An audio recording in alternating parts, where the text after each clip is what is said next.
নমস্কার।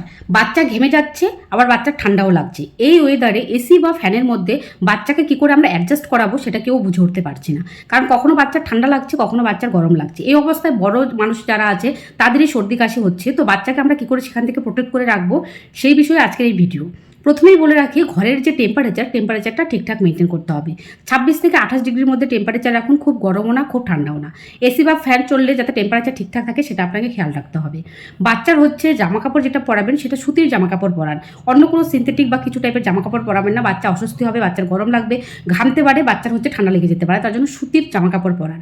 আর 3 নম্বর পয়েন্ট যেটা করবেন সেটা হচ্ছে, বাচ্চা যখন ঘুমাবে তখন বাচ্চার পিঠে ঘাড়ে হাত দিয়ে দেখবেন বাচ্চা ঘামছে কিনা। যদি ঘেমে যায় বুঝতে হবে বাচ্চার গরম লাগছে।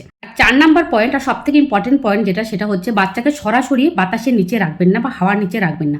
ধরুন এসি বা ফ্যান চলছে, তাহলে সেক্ষেত্রে আপনারা কি করবেন, মশারি টাঙিয়ে দিন, মশারির নিচে বাচ্চাকে রাখুন। তাহলে ডিরেক্ট ফ্যানটা বাচ্চার গায়ে লাগবে না, আর বাচ্চার সেক্ষেত্রে সর্দি বা কাশি থেকে বাচ্চাকে এড়ানো যাবে।